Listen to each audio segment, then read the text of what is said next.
Hi, this is Bruce with Deep South Sauce Company for B&B Charcoal, and today I'm going to be cooking a chuck roast using a kettle grill and the snake method with B&B brisket charcoal. So let's get started. So I have a kettle style grill here. It's 22 inch. It needs to be a little bit bigger. It's hard to do on those small tailgaters. Need to be a little bit bigger. I like using a briquette because they're a little more consistent in their burn than lump in this case. I'm just gonna dump some in.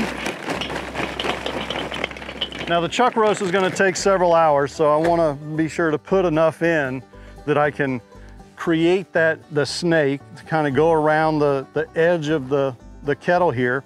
And so what I've done just through my experience is I've kind of timed and measured between the points at which the grate sits on top. So from here to this second one, and I usually start here, is about 2 hours, right? At the airflow and everything that I use.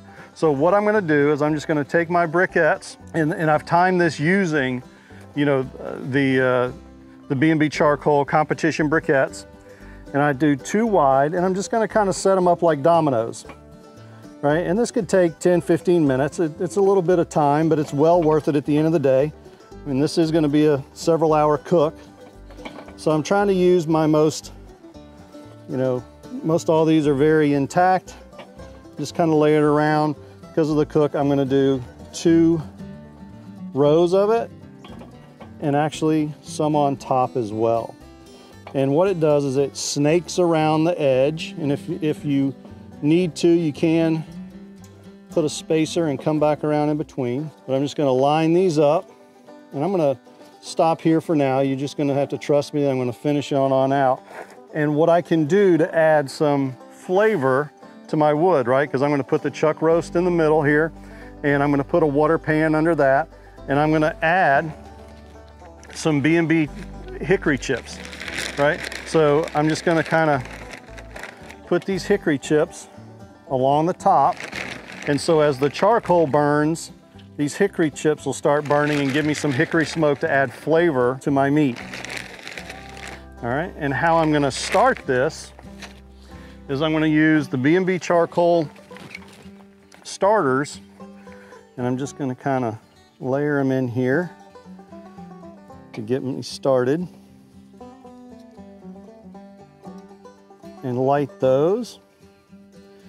And then while those are getting lit and everything's going, I can continue to build this around. Now I'm gonna cook this chuck roast for about 4 hours, so I'm gonna go all the way around.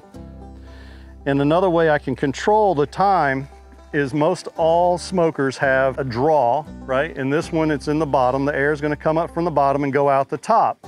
So I can adjust. Now when I'm starting everything, I leave it wide open so I get the most draw that I can for the airflow to come over my fuel, which is my charcoal. And when I'm ready, I'm gonna slow it down. I'm gonna close those down to about half on the bottom so I can get a longer, slower burn. Now, if you find that it's not burning as fast or as hot as you want, you can certainly open it back up. One method is to leave the bottom wide open and adjust only the top, right? So you have a top adjustment and a bottom adjustment to allow that airflow. So that's pretty a common theme on most all grills and smokers, but it's important when you're doing these longer, slow cooks to understand how the airflow of your particular grill or smoker works. All right, so our B&B Charcoal briquettes are on our kettle grill in the snake configuration coming up the temp. So I'm gonna go ahead and prep our meat. Now we've chosen today to do a chuck roast, and the reason I like a chuck roast is, well, for a couple reasons. One, it's considered the poor man's brisket. Now that's not a bad thing. When I bought this yesterday, it was about half the price per pound of a brisket. And I think it's a little more forgiving as well, but we're gonna treat it exactly like we do the brisket. And I'm looking at it right now. It's got a little bit of fat on it. So I just want to take off the big chunks of fat. Nobody wants to eat those anyway. So we're going to just take off the big chunks of fat. There's a little bit of what I call silver skin here on the edge. I'm just going to run my knife under it and take it off. I want to get rid of any silver skin. It's a barrier to flavor, right? It's a barrier to the smoke. It's a barrier to the seasonings.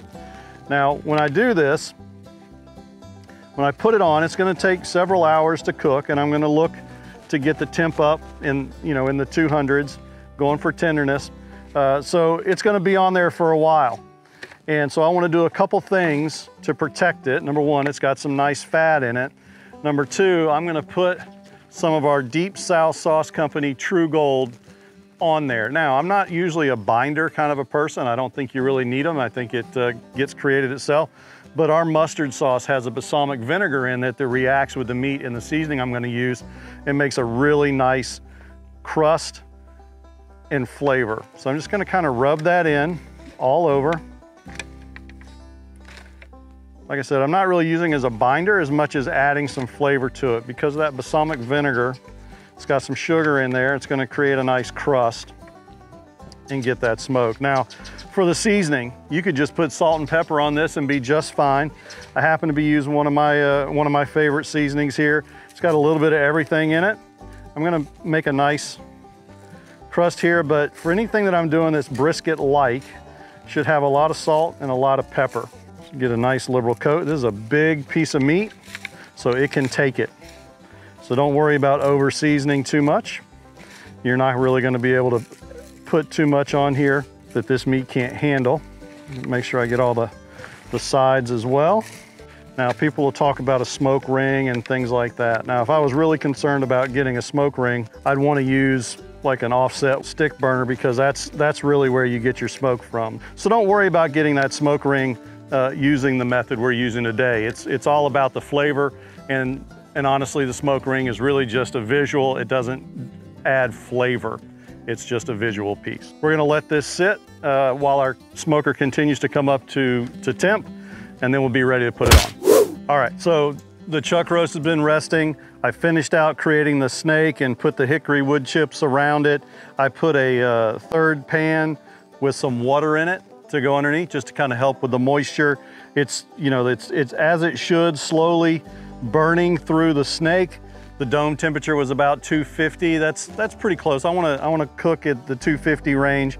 And so now I'm just gonna take my chuck roast. You can kind of see the moisture's been pulled out with the rubs and everything. And I'm just kind of putting it over my water pan. I like to kind of push the meat together to get it so the fibers are pushed together. I think that helps in the cook. And then I'm gonna add thermometer in there so I don't have to keep opening up my lid. I'm gonna try to get right in the middle there. Ultimately, I'm gonna look for about once it hits around 198, 200, I'm gonna start probing it for tenderness, etc. I don't know yet if I'm gonna wrap it. I'm gonna see how it goes. I'll check it about 165, see what my bark color looks like, things like that. I may or may not wrap it in aluminum foil. We'll kind of make that call. But throughout, I'm gonna open it up maybe every hour and hit it with some beef broth just to keep the outside moist. I just have some beef broth in a squirt bottle that I hold by, and I'll just squirt it on there as it goes. Now, one thing that I would say that I like to do is, right now, my charcoal's burning on this side. I like to put the vents on the opposite side so the smoke will draw across my meat and out the other side. And so we'll just let this go and check on it in about an hour or so and see how it's going. All right, so it's been about an hour and a half or so with this chuck roast doing the method. I did move the vents here just a little bit to keep track, and we'll kind of see. It's sitting at about 350 in the dome temp. I'm not too worried about it because I'm keeping the thermometer right above the charcoal, right? So you can kind of see that the charcoal is just kind of weaving itself through. The chuck roast is, it's starting to look good. Hadn't really formed a crust. Is a little bit, drier on this side because the heat's over here than that. And that'll even out, and I could always rotate it if I want. But really what I'm doing now is I'm just gonna spritz it, put some moisture on the outside. And the internal temperature is about 100 degrees right now. So we're just gonna continue to monitor it once I close it up and just keep looking at it. Probably check it another half hour or so just to see and make sure it's still continuing to run through. I'm gonna put the lid back on again. My heat source is right here, so I want my vents to draw across the meat to make sure it gets as much smoke flavor as I can. So we're at about 160, 165 degrees on the chuck roast. I'm just gonna go ahead and take a look at it. I peeked at it a little earlier because we've been spritzing it with some just beef stock about every 15 to 30 minutes. And I've decided I'm not gonna wrap it, but I wanna flip it, all right? Because it's close to those coals. So I'm gonna go ahead and just kind of take it off here. I'm gonna go ahead and pull my thermometer out because I'm gonna have to rotate it. And just to make sure it doesn't fall apart, I'm just gonna spritz it real quick.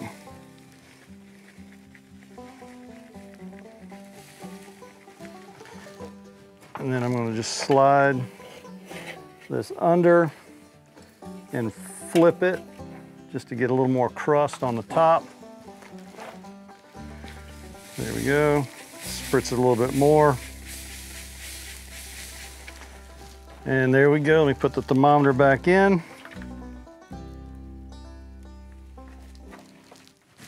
And then we're gonna let it go for probably take another couple hours. The charcoal's doing as it should, working its way around. It's a little over halfway through what I put in here, which is probably about right for where we are in the cook, because I'm at about 160 degrees and I'm looking to go to about 202. So I'm a little over half and I'm a little over halfway on the temp. So it's working out just right. All right, so our chuck roast is ready. Look at that beautiful bark on there. It's temping out around 202 in various parts. So I'm gonna pull it off. I'm gonna spray it with a little more beef stock. And I'm gonna wrap it, double wrap it in foil. And I'm gonna let it rest for about an hour or so. And then it'll be ready to pull or slice. All right, so we took the chuck roast off about an hour or so ago, let it rest in its own juices in some double wrap aluminum foil. And now we're gonna see what we have here. Oh yeah, it's got some beautiful bark on it. And what we're gonna do is we're just gonna kind of slice it and see what we have.